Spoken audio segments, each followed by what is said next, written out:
Okay, here we are in round 2, and looks like we are going to keep this. We've got all of our mana, so I kind of like this hand. We could draw into a Griffin. Unfortunately, we missed the first few minutes of the game there, but should be good here. Okay.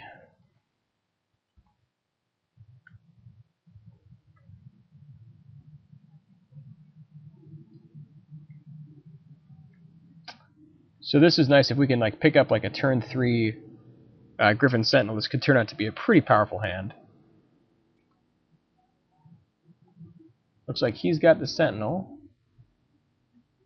We're happy just to run out the Piker here. Hopefully he doesn't have the Gorehorn Minotaurs for his turn 4 play. That would be exceptionally awful.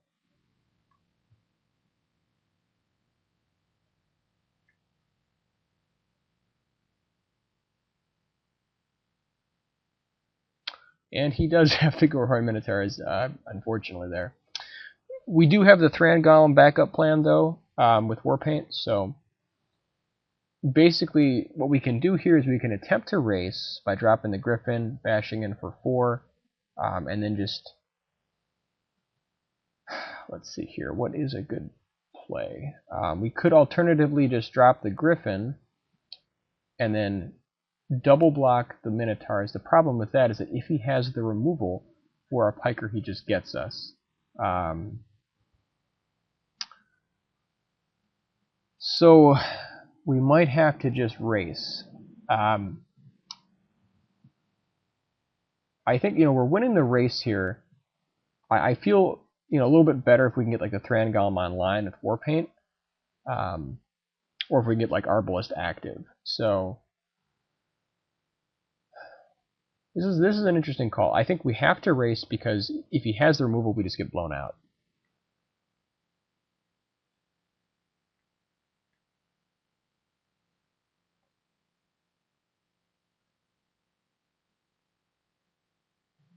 And he has pacifism, which is actually fine. I mean, we're totally fine with him pacifying the Griffin. That way he can't just blow us out with... Okay, Spirit Mantle is actually pretty ridiculous right there.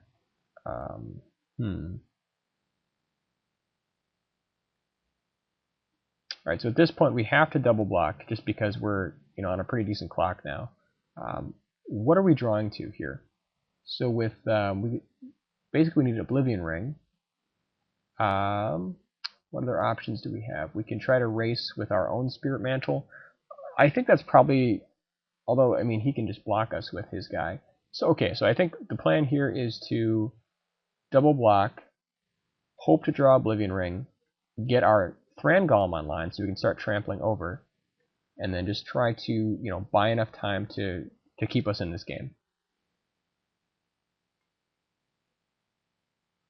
Yeah, and I like that plan because now, let's see, so we drop Thran Golem, and then next turn, if we draw a land, we can just drop Arbalest and Warpaint.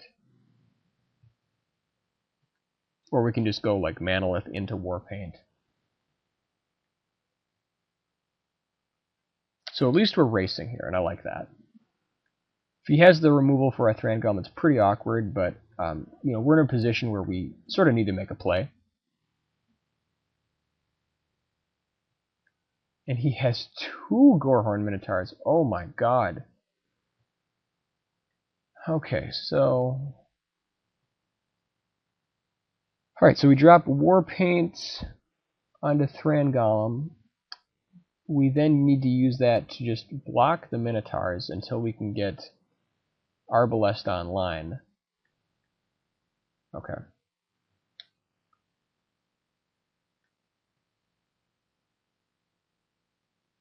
So now, I mean, we can start trampling for 3 once we can get rid of the Gorehorn Minotaurs. Here we drop Arbalest, then next turn we can leave mana up with Arbalest, block the Minotaurs, and then shoot it before damage, and then be able to start racing.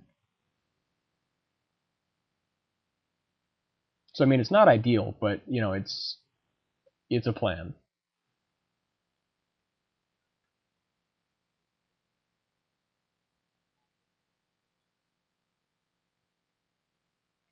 Okay, Crumbling Colossus. Okay. Alright, so if we bash in with Golem, he goes to 13. On his turn, we go to 11.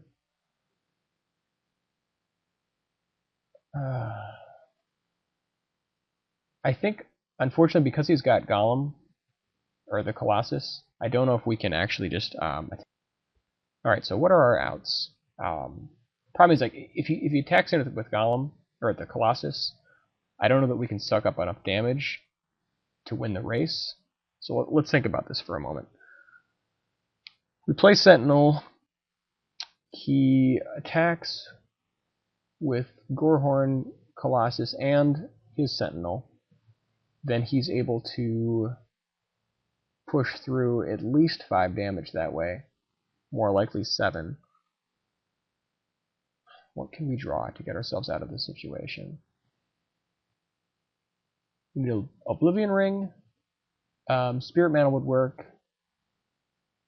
Divine Favor could potentially work.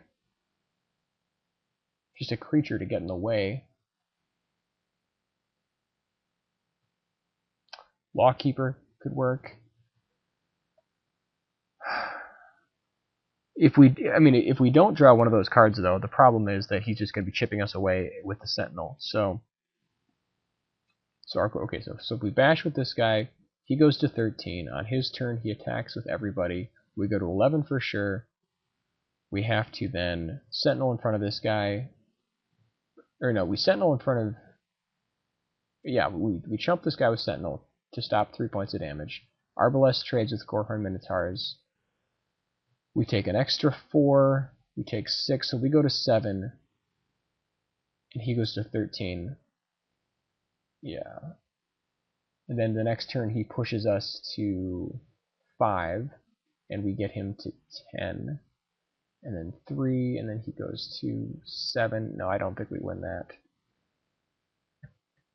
Yuck. This one's pretty close. You know, I mean, because if we end up drawing some cards, we could potentially, you know, make a play for attacking here. I don't know if it's correct to attack or not. You know, clearly if we don't suck up the damage from the Colossus, we just lose. If we hope to draw an answer, we could potentially turn the tides and win, like if we draw a Oblivion Ring. If we just take it, then we have to wait for an answer before we can attack. He chips us away, and then we definitely lose.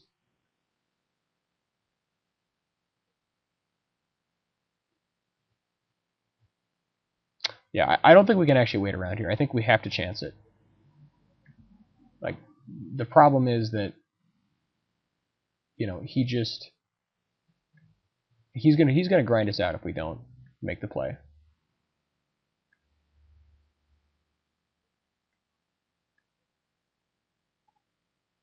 So I mean, now if he has anything, we're definitely in a bad place. But like here, like we have an attempt to race. All right, so now we block here, we block here.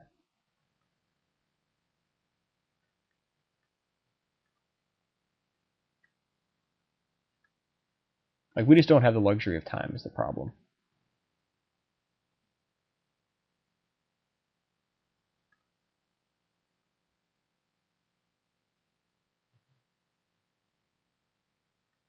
Okay, and he does have the Blood Ogre also.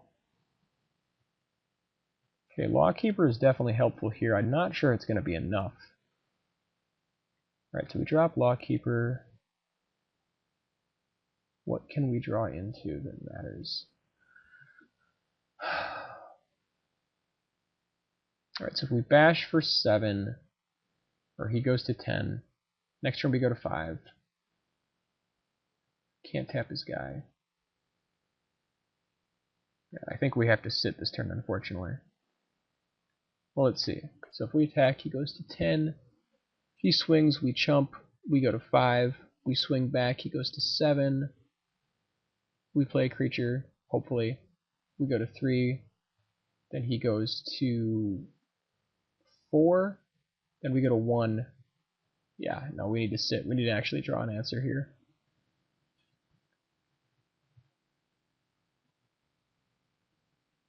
It may have been incorrect to, make the play where we ended up blocking the Crumbling Colossus, but I'm not sure about that. Like it's just difficult to tell. So now, like, we definitely need to draw O-Ring. If we don't, it's pretty much game.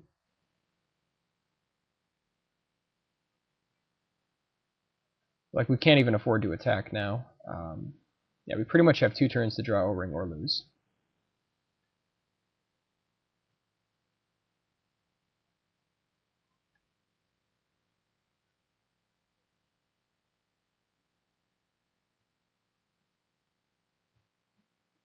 We may not even have 2 turns. Yeah.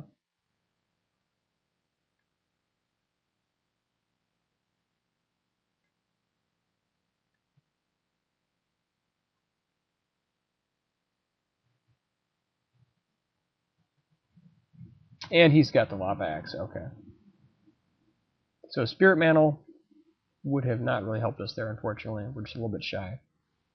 Like, we could have gotten an extra 3. Yeah, it's close. So I think the card we need to bring in here, we could bring in Demystify. That's definitely one option.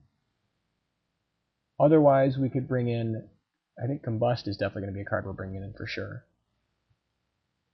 Probably bring in both Combusts. We saw it at a pretty high number of white creatures. What is weak against him? I think that we don't need Manolith as much. We want to have a pretty high creature density.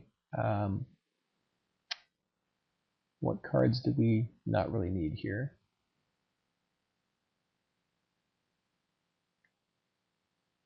Demystify is fine, but I think that, the Combust is just better. Okay, what else did we cut?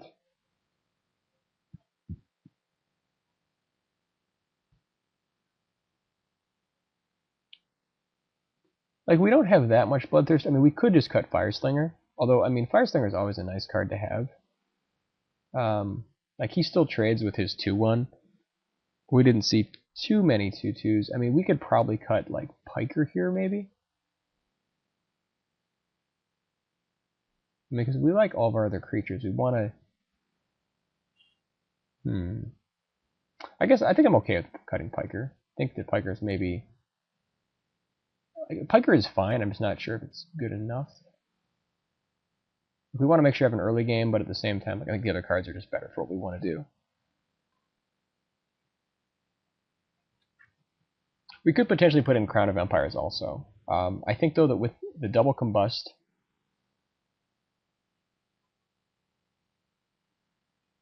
Alright, I suppose, maybe it's possible we put in 1 Combust and 1 Crown. Because, like, his Goron Minotaurs are a real problem. Actually, I think I like that plan a little better. Oh well. Definitely going to be on the play. His hand is not amazing, but we can certainly draw into creatures here. We have both of our colors. I think we're going to give it a whirl.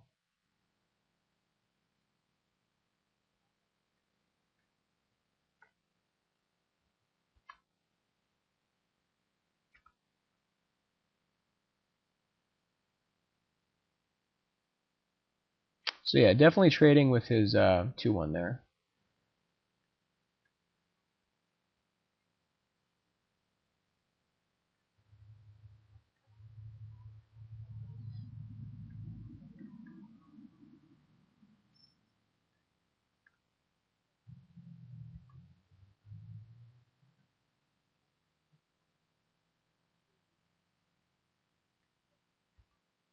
Because we've got the Spirit Mantle Thran Golem combo if we can survive long enough to play it. The double Goron Minotaurs is pretty rough, though.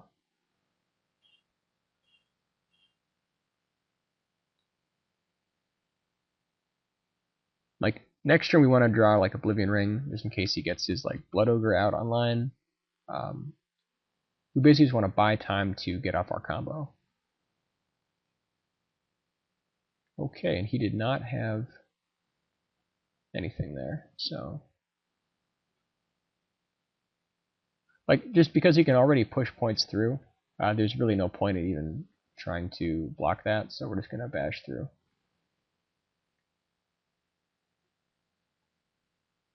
Hopefully he wastes Incinerate on this, that would be amazing.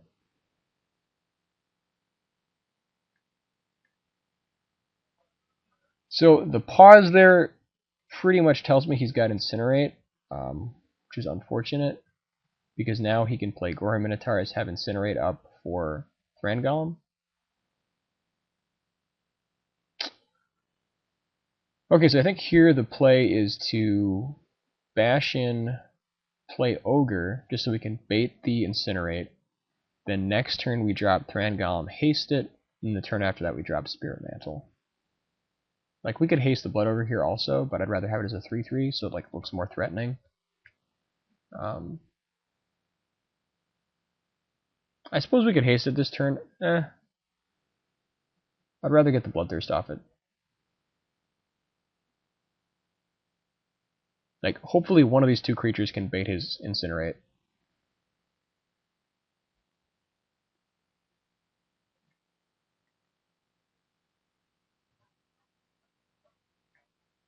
Like, most likely he will use the Incinerate now. I guess not.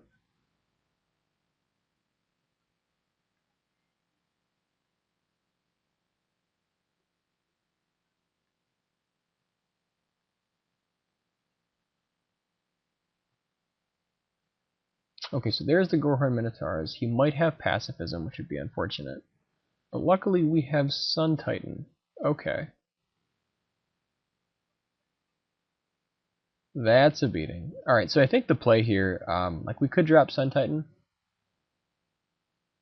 I suppose all he can have is Pacifism. If he has Pacifism, it's sort of annoying. So, I mean, like we could drop Thran Golem, and then just like double block, and then just get our Ogre back. I think we just drop Sun Titan here, honestly. Like, because then we've got this as like our backup play. Like, he has to use Pacifism on it, so then like Thran Golem gets there. Yeah, I think this is fine.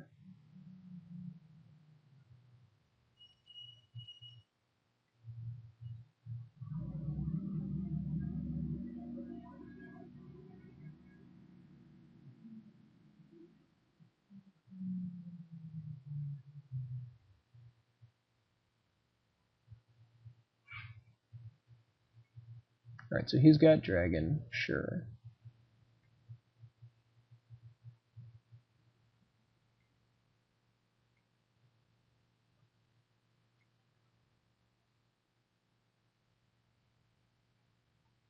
I mean, now we just...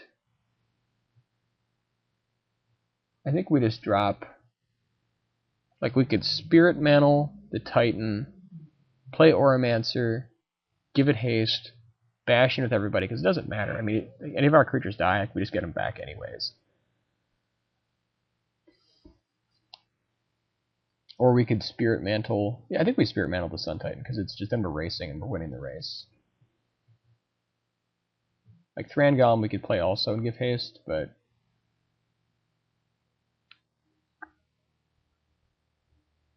don't think we care about that. Because like, we don't want him to kill our Sun Titan, so I think that's the play. Alright, so... Spirit Mantle here.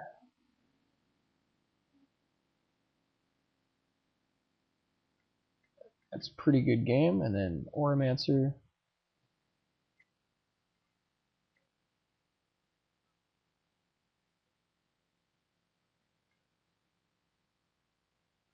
Now we just bash in.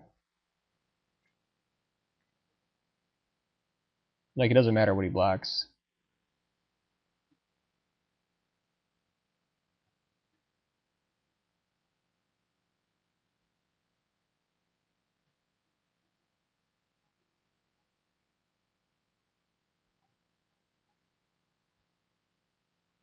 Like, if he has a Pacifism, actually, I mean, it might have been incorrect to attack with all three of these. The problem, like, if he has Pacifism, like, he can use the Arsonist to kill our Fire Slinger, and then he can pacify this guy and potentially just kill us. That's the one problem.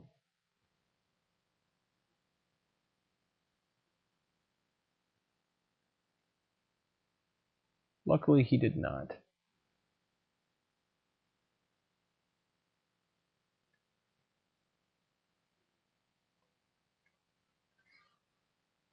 So here we're just going to try to go deep with Titan. Yeah.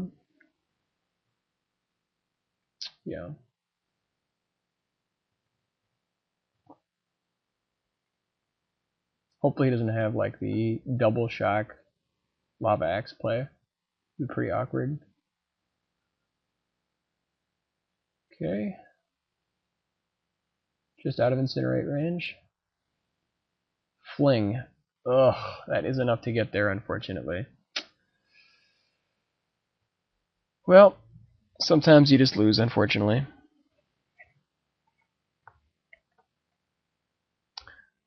Okay, I wanted to briefly take this time to talk about the mono white build of this deck. I looked at it briefly, and while the Guardian's Pledge with the Throne of Empires can be pretty good, the problem is it doesn't really have any creatures in the 2-drop slot. Like you've got the Grand Abolisher and 1 Griffin Rider, and just the problem is it's just too slow. So I think that we looked at it. It was okay, but the red white is just better. So I'm pretty sure this is a better build. Now, whether we should consider running Fling is definitely another option also. I don't know really what I would take out, though, to run Fling. I think that the setup we have now is pretty much what I want to be running. There's a few potential switches we could look at, but I think in general, I like the way this is set up. We could definitely put in like the Bonebreaker Giant. I feel like this card might have a place in this deck. I don't know that what I would cut for it, though, is the problem. So anyways, we will see you for round 3 here in a moment.